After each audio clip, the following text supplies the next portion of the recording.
What's going on, everyone? Welcome to a Football Friday edition of Back Your Play with Q. As always, I'm your host, Rich Quinones, hashtag BYP, as we continue to dive into college football. You guys have been fantastic on the YouTube channel with the engagement. Obviously, the Deion Sanders segment in the show with our guest back by popular demand, I guess you can say, not only raised some eyebrows, ruffled some feathers, but that's okay. We're going to do it again. He had the Rutgers red, the On Three Sports red last week. He's got the Rutgers black right now. I get it. I'm aware. I see it now. Our good friend Nick Kosko at Nick Kosko 59, college sports insider for On Three Sports, and does a great job calling a lot of games down here for Cal Live Sports, and of course the voice of RU Wrestling. So we ruffled the feathers, as we like to speak, with the conversation. It was a great one last week, but good to have you back on the show, and appreciate a couple moments, pal. Yeah, absolutely, Rich. And yeah, I mean, it happens to be a Rutgers wrestling polo, but also blackout game Saturday against Temple. I think that's going to be a go national television on Big Ten Network at 7:30 on Saturday. Rutgers moving up out in the world, or moving back up in the world, I guess, well, if you want to call it that. Speaking of which, moving up, Colorado cracking the top 25, and I go back, and it is really amazing, the trigger point, right? The lightning rod that is Coach Deion Sanders, Coach Prime, and now they're ranked 22. They're laying 3.5. A lot of late money has been coming on Colorado. I should say early money, but now it's really starting to pile on. I'm surprised that line hasn't been bumped up. They take on Nebraska, who really couldn't do anything offensively in the 13-10 loss to Minnesota. But to me, I think this game, I know if we're drinking the juice, if we're jumping on the bandwagon, if it's recency bias, you almost get the sense that Colorado, with this number, jump on it, maybe also hammer the over, because they're just too athletic and there's too much speed. I don't know how Nebraska is going to stop them, even though, believe it or not, when you look at the split, more pundits actually think Nebraska can win this game. So I'm wondering, is this not giving Deion Sanders and Colorado respect, maybe drinking too much of the juice, not buying into it just yet? We're also looking at, well, here's Colorado, nice little story thus far, but Nebraska, listen, hey, they should be able to tighten up their defense and put up some points. It's probably a little bit of both. It's more so the Nebraska defense probably is better suited to combat the Colorado offense compared to TCU. Now, whether that happens on Saturday remains to be seen when we're sitting in front of our television sets or our desks at 12 noon Eastern on Saturday.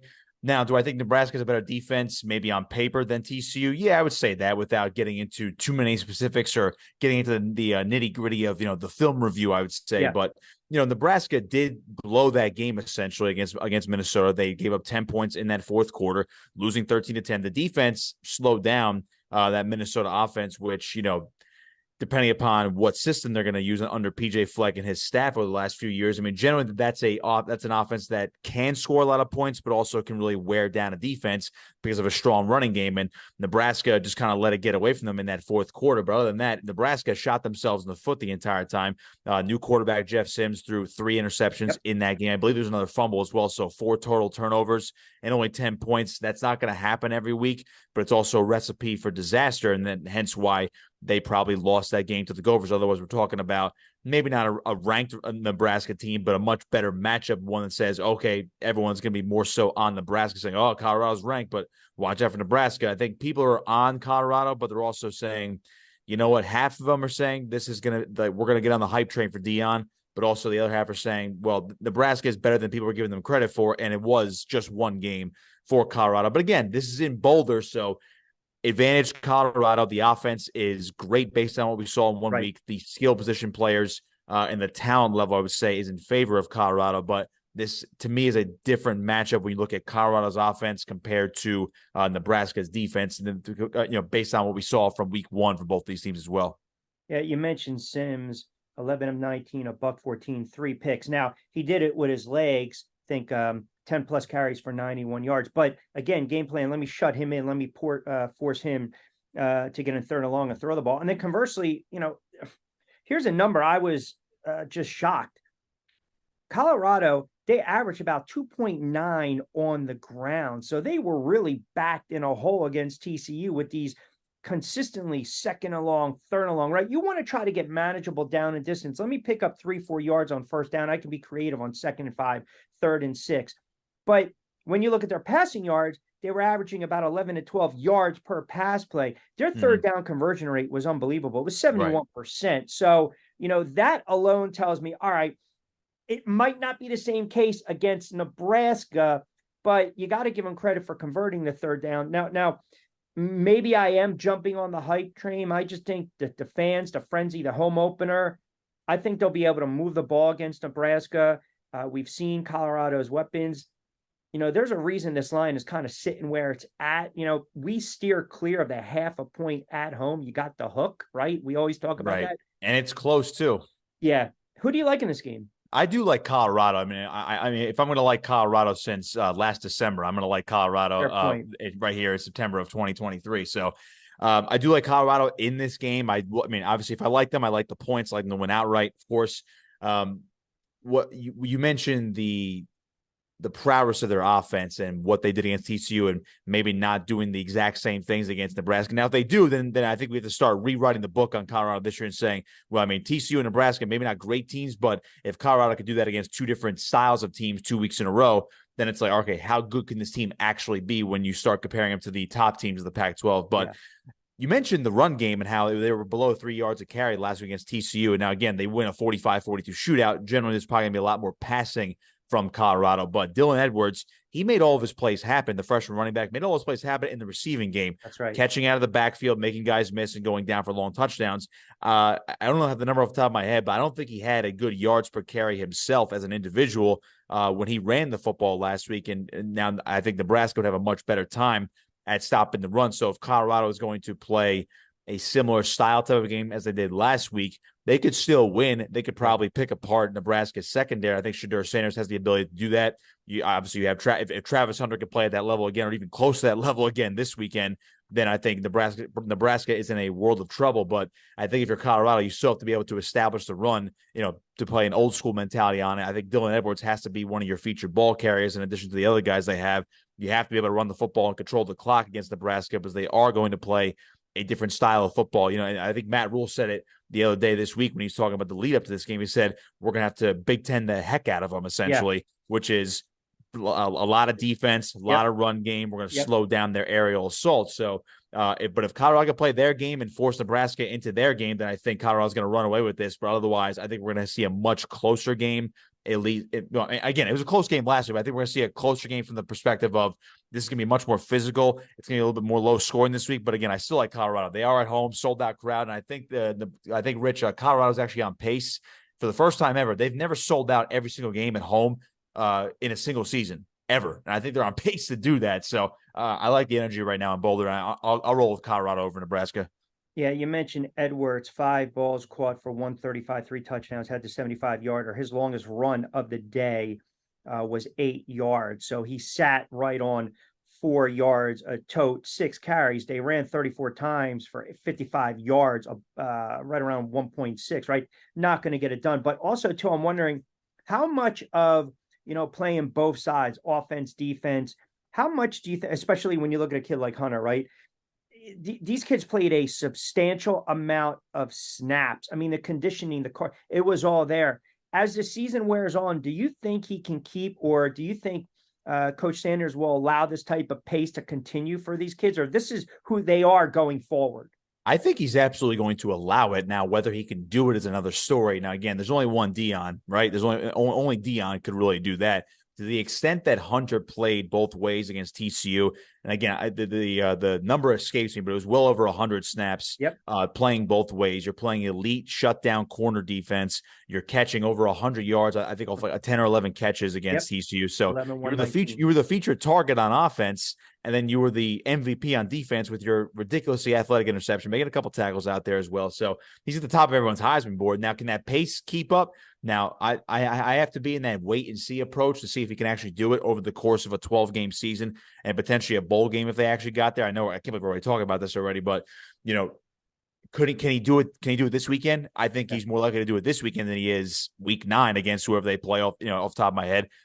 So can he continue at the pace Maybe he is that special of an athlete where he is that conditioned. He is the second coming of a Deion Sanders type.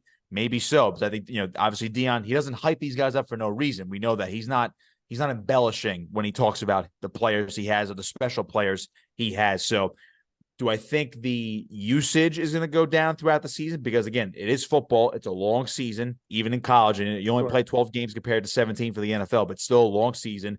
I think the usage will go down, but I don't think you're going to see him slow down anytime soon. At least, maybe he'll play more defenses. They probably need him back there more. Maybe the offensive snaps will go down, but when they are, or when he is on offense, he's going to be the top playmaker and he's going to make guys miss no matter what. So they might want to keep him. I almost want to say like he's good enough to play defense the entire game, but they want to keep him fresh enough where, the offensive snaps, you have to make them count. Yeah, no doubt. That's one of our highlighted illustrated games on this college football edition of Back Your Play with Q. Rich Quinones here. Nick Kosko from On3 Sports, kind enough to join us from our good friends over Played Against Sports on this Football Friday as well. 1450 Clemsford Road in Deptford, New Jersey. All right, game number 2, ranked opponents, number 20 Ole Miss, number 24 Tulane. They both come in 1-0. If you're sitting there, if you're an Ole Miss fan, hard to believe you're going to put up 73 like you did against poor little Mercer. Listen, if you're Tulane, right, defending ACC champs, Cotton Bowl winner, their quarterback Pratt put up ridiculous numbers, over 300 yards, 4 touchdowns. They beat South Alabama by 20. I don't believe they covered a number. I'd have to double check. But again, I look at a game like this and to me, I'm thinking, all right, are we going to hit the over on this one? Is this going to be that 38, 31, 28, 24 type of game? Open it up. My concern, and let me tell you what you think. Tulane's, they're up front, right? They don't, from what I've seen already in one game, they don't get a ton of pressure on the quarterback, and I think that can play right into Ole Miss's hands, especially the kid Dart. Yeah, it could. And I know there was a huge quarterback competition in Ole Miss this offseason. Of course, Dart, the returning starter, former USC quarterback as well. But he was the incumbent, but then he had to deal with 2 transfers. Spencer Sanders, the Oklahoma State quarterback, started there for 3-4 years. And then Walker Howard was a highly touted recruit for LSU. He transferred, so he had a 3-way quarterback battle. Dart comes out on top, and I believe Sanders did not. I don't think he played in the opener. I think Walker Howard did, if memory serves me correct. So, Dart's the guy. I think he's pretty solid. I think he's solid for Lane Kiffin's system. Is he going to be great? I don't know. I mean, I know people believe he could be a great quarterback. I know Dart believes that. I know Kiffin believes that. But what are they going to say? He's not going to do that. So. But if he has a clean pocket, Rich, I mean, he could pick apart this defense. But remember, this is not the same team Tulane had a couple of years ago when they went to Ole Miss and got blown out by 40 points. That was the days of Matt Corral and that Ole Miss offense putting up, I believe, the number correct, 707 yards in that game in a 61-21 victory. This Tulane team is for real. And I think people want to say, well, maybe that game against USC in the Cotton Bowl is a bit of a fluke. I don't think it is, because they're a top 25 team for a reason. Willie Fritz has done a heck of a job rebuilding this Tulane program and getting to them what they are right now. Pratt, you mentioned, really good quarterback for the Green Wave as well. It's at Tulane. Do I expect Tulane to win this game? I'm probably leaning towards Ole Miss right now, but the key is probably to get some more pressure on Dart, make him uncomfortable, because I think just based on the way he's played, if he's not clean back there, if he doesn't have a clean white jersey back there, it could be a rough day for him. And then you have to, if you're Ole Miss, you have to rely on more of Quinshon Judkins, a running back, and see if he can get you loose and, maybe control the game a little bit. But, Lane Kiffin's going to open it up. He'll allow Dart to throw. But when you have 2 guys like that and Dart and Judkins, I think if you're Tulane, you need to more so shut down the passing game. Now, Judkins can burn you. He can burn you on the ground. He can burn you in the air as well, catching the football. And if you want to turn this into a ball control, ugly type of game, I think that could favor Tulane. Whether they win the game in that situation or not remains to be seen. But I think if you start getting in the face of Jackson Dart, if you can get that pass rush through, I think that'll really bode well for the Green Wave. They ran as a whole for $143, an average about 4.3. Again, that's Little Mercer. Now, speaking of Sanders, he did get some reps in that game. Didn't play particularly bad, actually. Threw for 2 touchdowns. It was Dart, though, lighting him up. They had over 500 yards passing. I look at Tulane, and I think, again, you have to treat almost possessions are going to be key, right? We always talk about that. You can't turn the ball over. You can't shorten up the field a little bit, because that's when I think Ole Miss is going to open it up. I'm kind of torn in this game, because I want to see if Tulane can keep the ball on the ground to churn up yardage and clock and kind of keep that Ole Miss offense kind of sitting and hovering, on the sidelines. I pulled it up, and you tell me what you think. Right now, as it stands, Ole Miss is laying a touchdown, and I just feel as though that's a little too. We have fun. We say the look, but don't touch. This is a game. If anything, I would probably tease it. Maybe I actually tease it with Colorado if I'm not that confident, and give me Colorado +3 at home, along with teasing that number down to pretty much a pick on Ole Miss and Tulane. But what side of the fence are you leaning on in this one? I mean, based on that line, I know I said I'd lean Ole Miss Yeah. just to win this game, but you know me, you know how I operate when it comes to picking these lines.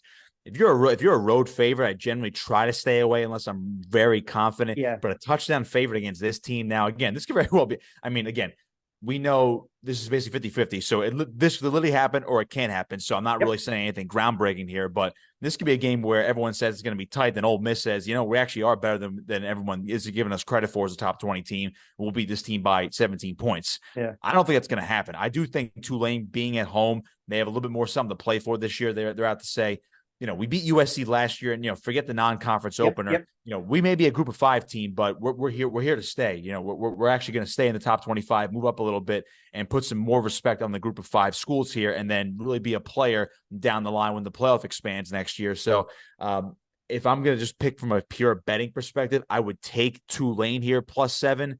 I'm still leaning towards Ole Miss winning this game, so it's hard for me to say Tulane's going to win outright, but if I'm just playing strictly betting, if I'm a betting man, I would say get Tulane to cover in this one at +7. I just have a hard time believing that they're going to really end up pulling this one out, but it's going to be close. I think it will be really close, but ultimately Ole Miss is going to get this win. If Ole Miss loses this game, I'm not going to say they're going to have a lot of questions, Rich, but you're going to say, can Lane Kiffin actually, just one of these years pull off a big shocker, right, beat Alabama or something, win the West as LSU did last year, and at least get to a title game with the Rebels? Because if that doesn't happen, then how much longer does he last there? Because we know everyone has a short-term memory. I'm not saying he's a bad coach. I actually love Lane Kiffin. I think he's really done a good job with this Ole Miss program, but you're playing in a division with, teams that are going to be recruiting the heck out of the entire country year in and year out. You're arguing in the toughest division in college football. So if you're Ole Miss, I really don't think you can lose this game here in week 2. Yeah, good segue into Alabama. By the way, it's not like the NFL where you look at about 5 or 6 in opening weekend to kick off on Sunday, the road favorites, which is always a rarity. It's fun too when you look inside those numbers. Texas and Alabama, you got 11th ranked Longhorns against Alabama, ranked number 3. Both come in 1-0. Both, again, I guess you can say, blowouts. You look at the way they break down this game money wise, 58% right now in Alabama, 42% on Texas. Texas beating Rice by 27. Rice was getting 35 in that one, and then poor little Middle Tennessee State, right, getting ambushed 56-7, and they were minus Alabama 39 in that game. I mean, this is a type of game where you're Alabama, you do what you do best. You win the battle in the trenches and you flex your muscle. I mean, we can break it down from the X's and the O's, but if you're really worth your salt, you cannot under any circumstances lose this game to Texas. No, you really can't. And I've just seen so much Texas hype this week, even leading into the season, that everyone had this game circled because everyone knew Alabama was going to be Middle Tennessee. Everyone knew Texas was going to beat Rice. Texas' offense, by the way, didn't look great last week against Rice for some reason. So I'm not saying that that's my biggest factor into this game, but even going into the season, I'm thinking to myself, yeah, Texas is loaded this year, maybe more loaded on paper than they have been in years past. But we're doing the same thing. Maybe we're saying it differently this year. Like, is Texas back? We're doing this. Sure. We do this every year, Rich. Everyone asks that question every single season. Is Texas back? I don't think they are yet. And again, not to go off on a tangent, but what is back? Winning a national championship? Maybe outside, and just looking at the actual history of Texas football, outside of the Mac Brown era, when were they really the true dominant force in college football? They had Mac Brown and Vince Young, won a title over USC, and then they got back to the title game a couple of years ago under Mac Brown with Colt McCoy and lost to, guess who? Alabama. Which was one of the big catalysts for the Nick Saban domination era of college football in Alabama. So, but it's in Tuscaloosa, so I don't see how Texas wins this game. Nick Saban, I believe the record is 24-2 against his former. I could have sworn he only I lost have it one right game. for you. By the way, Alabama's laying 7. I want to mention that. Nick Saban against assistants 2-28. I'm sorry, his assistants are 2-28. So he's 28-2 And against actually, his I can't assistants. even It's pick. like I can't even Belichick. pick. Right, I can't even pick the second loss off that list. I know Jimbo Fisher beat him the 1 year. And then I mean, I know he lost to Brian. I don't think Brian Kelly was ever a coach on there. I actually forget the second loss. Yeah, I couldn't tell you.